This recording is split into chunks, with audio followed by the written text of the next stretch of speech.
আচ্ছা, আজকে কি বানাতে চলেছি সেটা না হয় তোমাদের পরেই জানাবো। সবার ১ম এ একটি প্যানে বা কড়াইয়ে সর্ষের তেল গরম করে নিতে হবে একটু বেশি পরিমাণে। তারপর তার মধ্যে কিছুটা চিংড়ি মাছ দিয়ে নুন আর হলুদ দিয়ে বেশ করে ভেজে নিতে হবে। আর চিংড়ি মাছগুলো দেওয়ার সময় কিন্তু সাবধান, কারণ চিংড়ি মাছগুলো ভীষণ ফাটবে। আর এখানে দেখো অনেকটা রসুন আর অনেকটা কাঁচা লঙ্কা নেওয়া হয়েছে, প্রত্যেকটা ঝাল। আর এখানে ৪ টে শুকনো লঙ্কা আগে থেকে ভেজে রাখা হয়েছে। এগুলোও কিন্তু ফাটবে, তার জন্য একটু ডিসট্যান্স মেইনটেইন করবে বা ঢাকা দিয়ে আমার মতন করে ভেজে নেবে।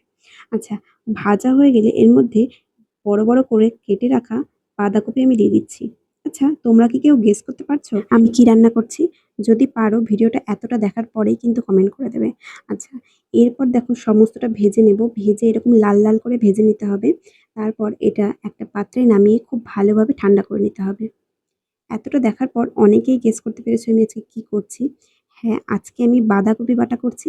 খেতে দুর্দান্ত লাগে, তোমরা অবশ্যই খেও। আচ্ছা, এখানে একটু সর্ষে এড করেছি, মানে শুকনো লঙ্কা, বাকি ভাজা আর একটু সর্ষে এড করে সামান্য জল দিয়ে ভালো করে বেটে নিয়েছি। এবার কড়াইয়ে সর্ষের তেল দিয়ে আমি বাটাটা দিয়ে দিলাম। দিয়ে খুব ভালোভাবে কষাতে হবে। আর জানো তো আমি মাঝখানে একদম ভুলে গেছিলাম যে কালো জিরে ফোড়নে দিতে হবে। তাই সামান্য একটু তেল দিয়ে কালো জিরে দিয়ে খুব ভালোভাবে ভেজে নেওয়ার পরে আমি আবারও বাটাটা খুব ভালোভাবে নাড়িয়ে চাড়িয়ে নিচ্ছি। এবার আর কোনো কাজ নেই। খুব ভালোভাবে জলটা টেনে আসলে কালারটা চেঞ্জ হয়ে যাবে, সেই পর্যন্ত ভেজে নিতে হবে।